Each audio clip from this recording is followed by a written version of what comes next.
Hvad hedder det? Anja. Hvad hedder det? Hune. Hvad hedder det? Charlotte.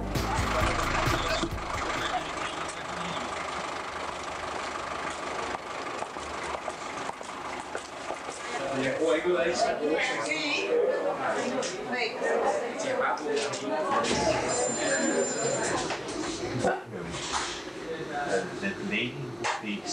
Altså, det er en meget kraftig halsbetændelse, og så gør det jo ikke bedre, om man kronisk bronkitis, vel? Nej.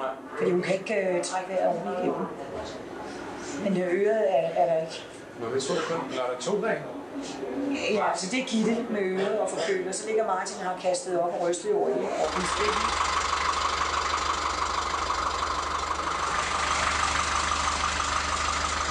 Jeg har fået at vide, at der er nogle mennesker, der er blevet syge. Så har de ringet efter en natlæge, og så er der kommet sådan en ambulance der. Med udrykning. Det virker lidt voldsomt, eller ikke?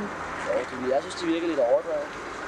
Men der er også Gitte for eksempel, hun er rigtig syg. Og Martin Tapgaard derinde. Så er der også 5 andre, der også ligger inde i soveposen. Som skulle være rimelig syge. Har det været syg lang tid? Nej, Gitte tror jeg er blevet syg i går aftes. Også Martin, men der er et par stykker derinde, der har været syge længe. Vi skal på apoteket og lede efter et apoteknummer. 6 mand høj er syge alt sammen. Ja, der er tjek på det. Gudskelov, italienerne hjælper simpelthen altid. La farmacia è il numero 12. Nå, Altså, jeg vil have lov til at sige her i en på en stille dansk facon, at selvom de er syge og alt muligt andet, så synes jeg, at det er en lidt baroks. Det er også lidt komisk. det er skidt komisk bare for at sige det vildt. 2 ambulancer og 6-8 ambulancefolk, der står der. Det er simpelthen italienerne i en nødskal, ikke? Ja, ja. Du kan også se det der, ikke? At hun havde ringet til borgmesteren og sat hele lortet i gang, ikke? Hvis ikke de hviler de næste 4-5 dage, så er der fare for, at de kan få lungebetændelse. Det er den type influenza, ikke? De ringer til apotekeren for ham til at lukke apoteket op midt om natten uden for åbningstiden, ikke? Faktisk så tror jeg, at man i mange sydlandske byer kan gøre det her. Ja, jamen det tror jeg nemlig også. Og det er skønt at opleve, synes jeg, at vi kan det. Det er bare helt fantastisk. Så nu har de telefoneret for at komme til at lukke op. Udenfor. Epidemia.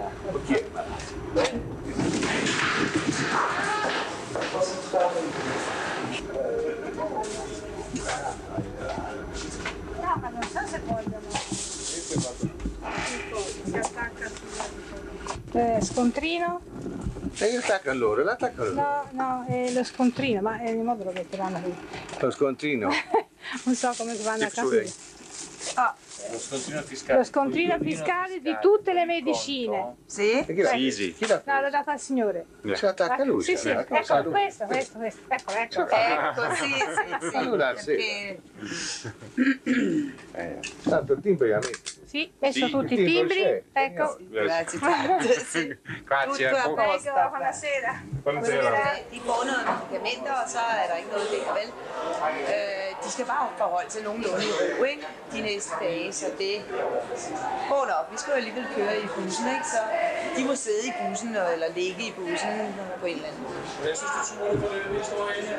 Og jeg synes, der er meget farverigt, ikke? Der sker jo en hel del, og man keder sig i hvert fald ikke. Det er helt sikkert. Du har meget set til, synes jeg. Ja, her er på det sidste siden Frankrig og så hertil, ikke? Men det er jo fordi, jeg er den eneste, der sådan, kan gøre mig for lidt forståelig på italiensk og fransk, ikke? Så er det naturligt, det er mig, der overtager det der, ikke? Men de er altså utrolig søde, de her italienere. De er simpelthen så flinke. De stod på hovedet for os, ikke? Og 2 udrykningsfartøjer, og jeg ved ikke, hvad det er. Er I helt færdige, piger, så tager afsted? Ja, okay. Og vi må ikke bare lige så pænt, så vi kan blive? Ja, jeg har ikke skal vi ringe med? Til hvad? Ved jeg ikke. Til sodavandsdisco. Det ser bare lidt ud. Det ser bare ud som i hele udsugningssystemet. Tror du det? Det går utroligt nok. Ej, det er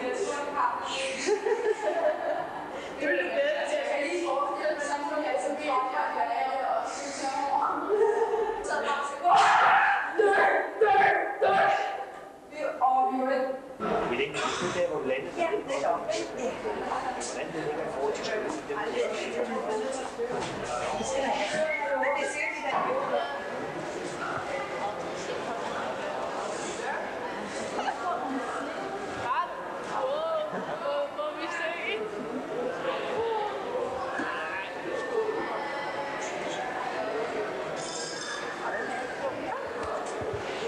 Kom til at ramme ham sådan på numsen, eller hvad? For han tager fra.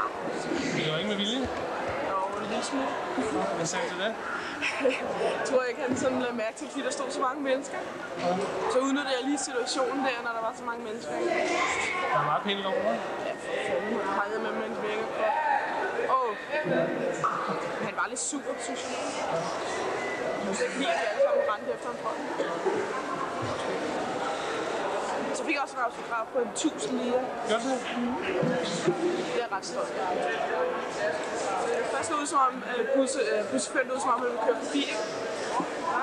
Og så lige pludselig så sagde han så, når vi stopper lige her, det er jo godt, at vi kom først. Og så tænkte jeg bare, hvad for noget skal vi derinde og sådan noget. Så skreg alle politivoldene. Bare ud der. Gav og fik et par på alle sammen. Det var rigtig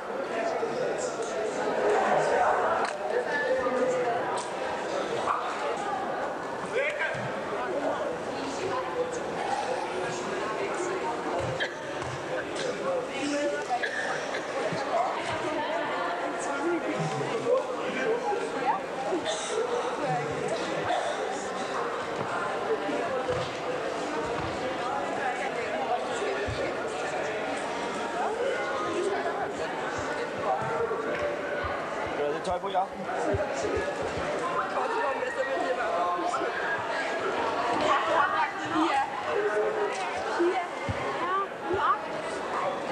er lang tid, det ved jeg sgu.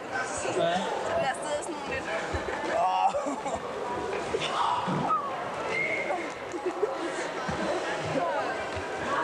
Lidt med blade på den der.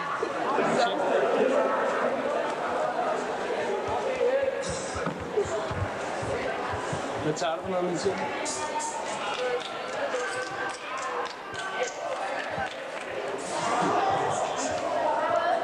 Med cola og medicin.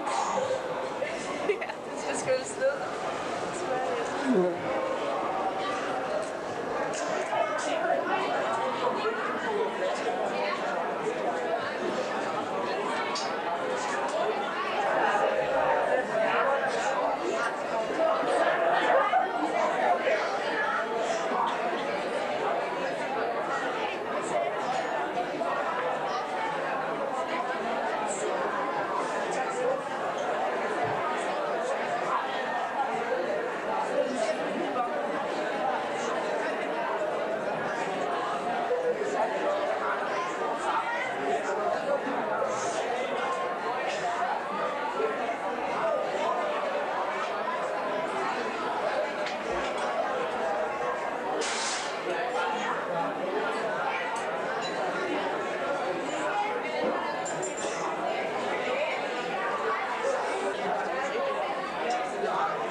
På vegne af 200 unge skoleelever, som projektet Europa på skinner har været ude og besøge mange spændende lande, hvor vi jo blandt andet har lært forskellige kulturer at kende.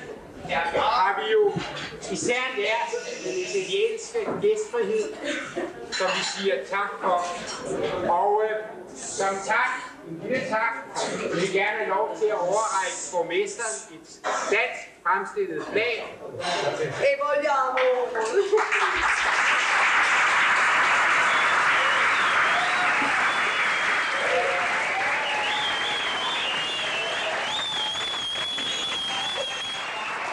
Og samtidig en trøje med vort logo.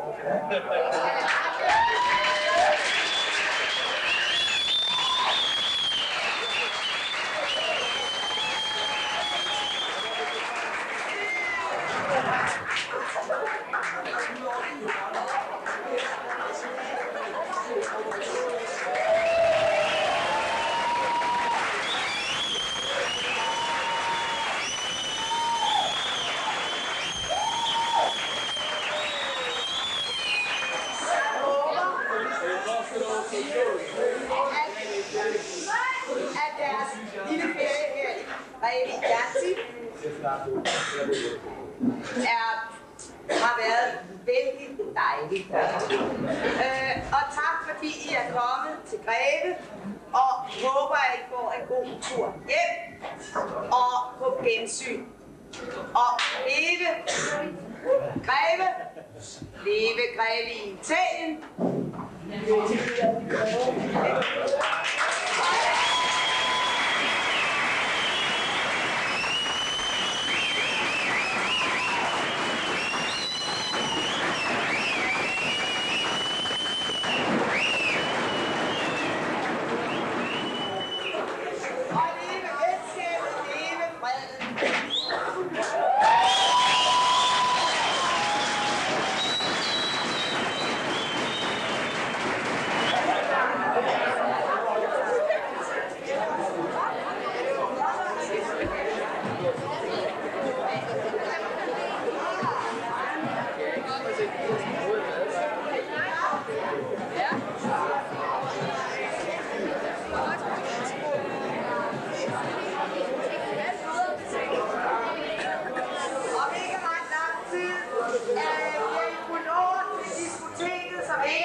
Har det været svært at undvære så lang tid? Nej, det var dejligt.